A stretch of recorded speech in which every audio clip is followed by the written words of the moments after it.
say it again and again. The Credo cares. The Surge is an action RPG, we say a hardcore action RPG set in the near future, and it's really all about one-on-one combat and cutting off body parts, using them to craft something for yourself. So you're playing in this game as Warren. He's a new employee at this company called Creo. It's like a big mega corporation. They're trying to solve a lot of the problems in the world. Creo really has the task to repair environmental damage by shooting rockets with payloads in the atmosphere that are supposed to heal Earth's atmosphere. And Warren has just gotten a job here. So he's showing up for work for his first day. Things are a little mysterious, a little strange, but it's okay. He really needs the work. He gets his industrial exoskeleton applied to him, but something goes really wrong.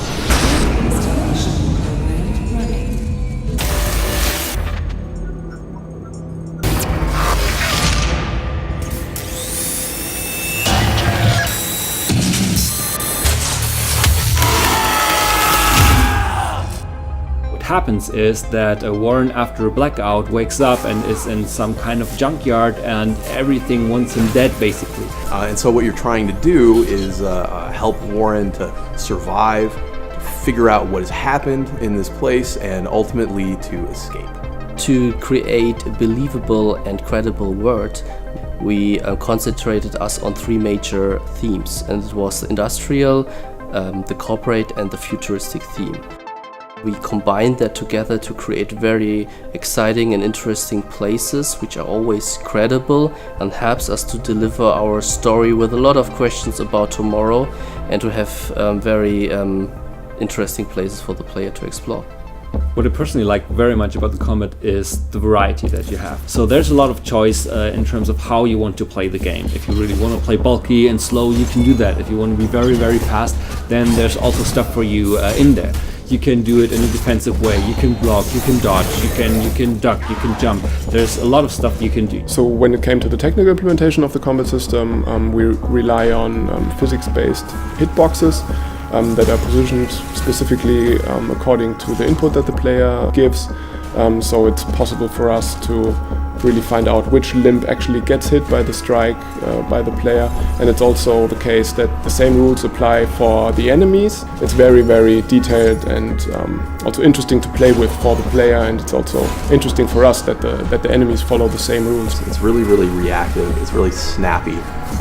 You really feel that you can impose your will on the game world.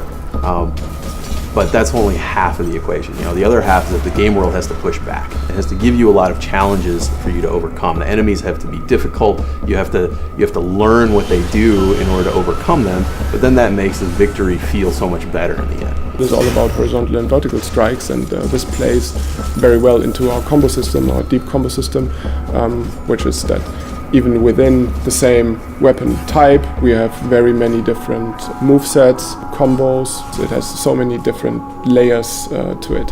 Where you strike on the enemy really makes a big difference in your combat. Of course, that wouldn't work out so well unless you're actually able to target specific body parts, which luckily is a main feature in our game. So you see an enemy, some of his body is armored, some of it's not armored, and then you get to decide, am I going to attack him in a vulnerable area and go for the kill, or am I going to attack him in an armored, protected area, damage that armor, chop his limb off, loot it, and then go craft it for myself. That doesn't feel like you're just some overpowered superhero slashing people away or something. We don't have that, and we don't want that. We want really this engagement, this fear in the fight, and the reward is something you take from your enemy in a maybe sometimes very brutal way. We thought about how can we incorporate, for example, his exo rig in the best possible way. We wanted to make it look really heavy, but at the same time he needed to have this incredible speed, and he had this enormous power to him now. What we did was we attached like I think 20 something kilos to our stuntman and made him do even the fastest attacks with it to really show the weight we had there. When it came to the finishing moves, of course we wanted them to be as cool as possible, but on the other hand, we didn't want them to be that, let's say, fancy. We didn't want to have ballet-like or dancing moves in there, but we just wanted to show the brute force of our hero guy. There's a sense of pretty dark humor in the game, so it doesn't really take itself too seriously. I mean, it's a violent game, but it's really about fantasy violence. You're basically fighting monsters, but you will also see that there are a lot of people in this world, and some of them really had some issues with the new situation, and some of that you can resolve, and some things you just witness, but you need to pay attention. We really try to have different layers of story. Some of them are really important for you and some aren't, and some just lead you in the wrong direction.